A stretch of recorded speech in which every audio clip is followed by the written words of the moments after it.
In 2026, you can lose your green card without breaking any big law because the system doesn't need a crime anymore. It only needs a mismatch. One DMV click, one old address, one travel pattern that looks normal to you, and your file can be silently tagged for review. Most people won't know until they return from a trip and hear, "Step aside." If you're a green card holder, you need to hear this clearly in 2026.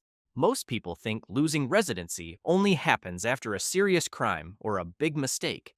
But that's not how it works anymore. Now it's paperwork, patterns, small things that feel harmless until the system connects them and decides your file needs a closer look. And once that happens, you don't get a warning. You don't get time to prepare. You only find out when your normal trip suddenly turns into questions you weren't expecting. That's why this video matters, because I'm going to break down 10 silent mistakes that have ruined legal residency for people who honestly believed they were safe. Not reckless people, not criminals, normal green card holders living their lives. So watch this till the end, because the last few mistakes are the ones that shock people the most, and they're also the easiest to avoid once you know them. Now, I want you to answer one question in the comments before we start. What do you think is the biggest risk for green card holders in 2026, travel or paperwork mistakes? Drop your answer in the comments, and let's begin with the mistake that looks innocent, but has destroyed lives. Mistake number 7. Helping someone fill out immigration forms. This mistake hits good people the hardest because it starts with kindness and ends with risk. A friend, neighbor, or family member struggles with English, feels stressed, and asks for help with immigration paperwork. You translate questions, explain sections, and help them write answers because you want to support them and you assume you're doing something harmless. But legally, immigration paperwork is not like filling out a normal job application. Helping with forms can be interpreted as unauthorized practice of immigration law, especially if the person later makes mistakes or submits inconsistent information. And here's the trap. Even if you never charged money, and even if you thought you were only helping, the system may still want to know how involved you were. If USCIS later detects contradictions, they often ask the applicant, "Who prepared this form?" If your name comes up, you become linked to the case. Now you're pulled into questions you never expected. Did you give legal advice? Did you choose answers for them? Did you knowingly submit wrong information? Did you act like an official preparer? The danger is not only guilt, it's association. Even when you did nothing wrong, being part of an investigation can create stress, delays, and unwanted attention on your own immigration record. The safest move is understanding the difference between language help and legal preparation. If someone needs real help, push them toward a licensed immigration attorney, an accredited representative, or an authorized help center. If you do translate, keep your involvement basic and clear. You read questions and translate words, but you do not decide answers. Never sign as a preparer unless you fully understand what that role means. Because once your name is attached formally, the system can treat you like someone responsible for the entire submission. In 2026, the best kindness is guiding someone to proper help, not becoming the unofficial advisor who gets blamed when things go wrong. Mistake number 6. Using your green card as ID in the wrong situations. Many permanent residents treat the green card like a super ID, so they show it whenever an organization wants strong verification. And yes, it's an official document, but the real issue is what it represents. A green card is primarily an immigration document, not a general-purpose everyday ID, and using it casually in the wrong context can trigger immigration-linked systems that create headaches later. Certain situations are more sensitive than people realize, like international money transfers, complex banking activity, casino verification systems, background check environments, or large financial movements, where identity is cross-verified through multiple databases. Most of the time, nothing happens and people assume it's safe. But sometimes the system flags the activity, and once something is flagged, it can lead to extra questions, verification letters, or a record that appears later during renewal or citizenship review. The biggest danger is that you don't know when a system will treat your green card as a status document instead of a photo ID. Smart green card holders behave like this. For daily ID use, stick to a driver's license or state ID. Treat your green card like a passport, meaning it should be protected, stored safely, and shown only when truly necessary. That mindset reduces risk of loss, fraud, and unnecessary exposure to systems that can create confusion. It also protects you from real-life disasters like theft or misplacement, because replacing a green card is expensive, time-consuming, and stressful. The less you take it out, the less chance it gets copied, mishandled, or used in a way that creates unwanted attention later. Mistake number 5. Not reporting travel that triggers extra scrutiny. Many green card holders believe short trips are invisible and harmless, so they think it was only a few days, or it was an emergency, or a short trip doesn't matter. But immigration scrutiny is not only about the length of a trip. Sometimes it's about where you went, when you went, and how that travel fits your overall pattern. Depending on world events, certain destinations can become high-scrutiny travel locations, not because you committed a crime, but because the government may want more information for security screening purposes. The dangerous part is that these attention levels shift quickly, so a trip that seems totally normal today could trigger deeper questions later during renewal or citizenship processing. This creates a common trap. You travel for a funeral, a wedding, or a family emergency. Then months later, USCIS sees the record and asks questions like, why did you go? Who did you meet?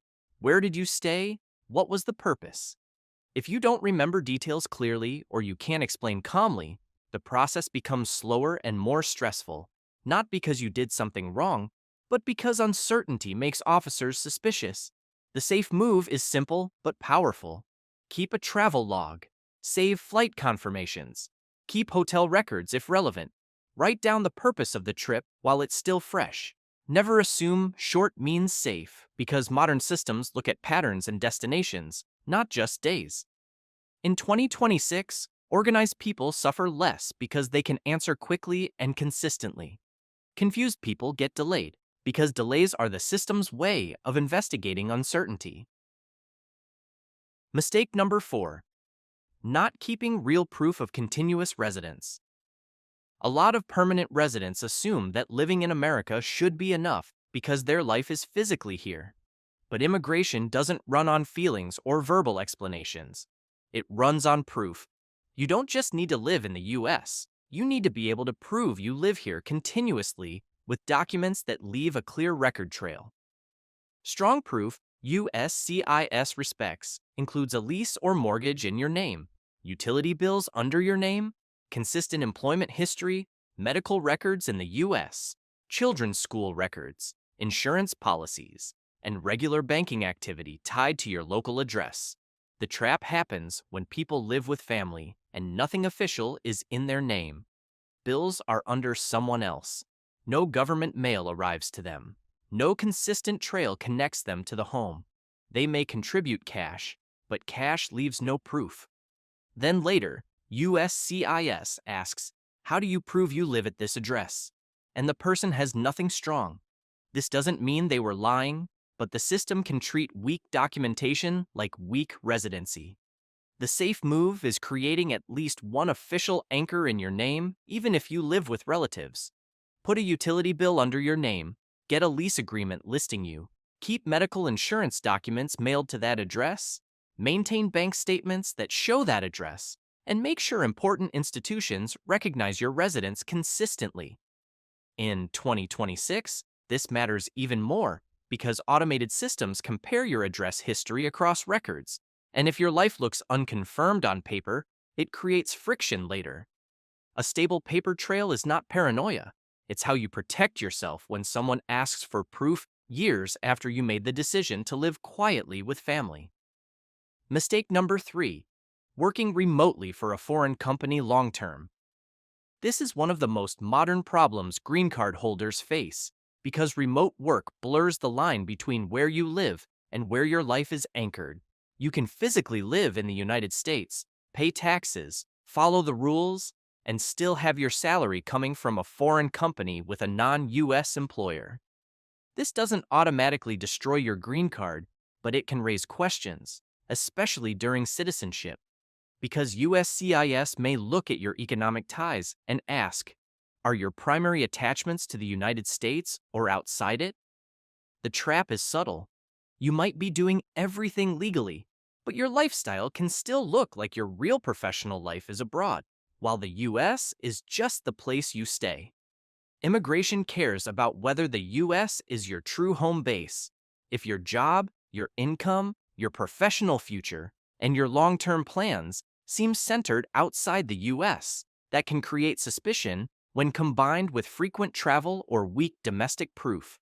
The safe move is strengthening US ties aggressively, so your residency looks permanent and undeniable.